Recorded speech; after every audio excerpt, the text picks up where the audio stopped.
ఎక్కువ అని తేలుద్ది. పెట్టడు కదా. ఉమ్, ఉమ్, ఉమ్, నరేంద్ర మోడీ లేకపోతే ఇప్పుడు ఏదోవరకు అటల్ బిహారీ వాజ్పేయి లేకపోతే ఏముండవు అనుకున్నారు. ఉమ్, మోడీ వచ్చాడు. మోడీ లేకపోతే యోగి ఉంటాడు. యోగి లేకపోతే గడ్కరీ ఉంటాడు. గడ్కరీ లేకపోతే అన్నామలై ఉంటాడు. ఉమ్, ఇప్పుడు 8 మంది ఎంపీలు గెలిచారండి మన తెలంగాణలో. ఉమ్, దేన్ని చూసి గెలిచారు? బీజేపీని చూసి గెలిచారా, మోడీని చూసి గెలిచారా? ఉమ్, భారతీయ జనతా పార్టీకి ఓటేశారు కదా, మోడీకి కాదు కదా వాళ్ళు ఓటేసేది. ఉమ్. మోడీ అనేవాడు నాయకుడు భారతీయ జనతా పార్టీ. అంటే కొంత ప్రభావం ఉంటదేమో మోడీ అది ప్రభావం. అవి ఎవడు ఎలా డిసైడ్ చేస్తారంటున్నా. ఉమ్, ఇప్పుడు రాహుల్ గాంధీ ఎక్కువ, కాంగ్రెస్ ఎక్కువ.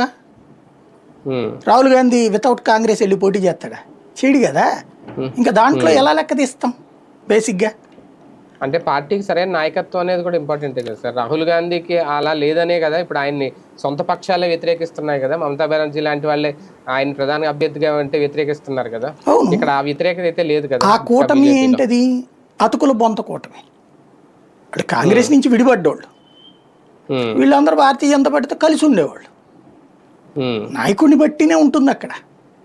కానీ అవును. నాయకుడి చరిష్మా కోసం వ్యవస్థ ఉండవదు అక్కడ. ఓకే. నాయకుడు తనను తాను ప్రూవ్ చేసుకోవడం సహజం ఎవరైనా సరే. ఉమ్, ఉమ్, చంద్రబాబు వేరు, తెలుగుదేశం వేరంటే ఎట్లాగా?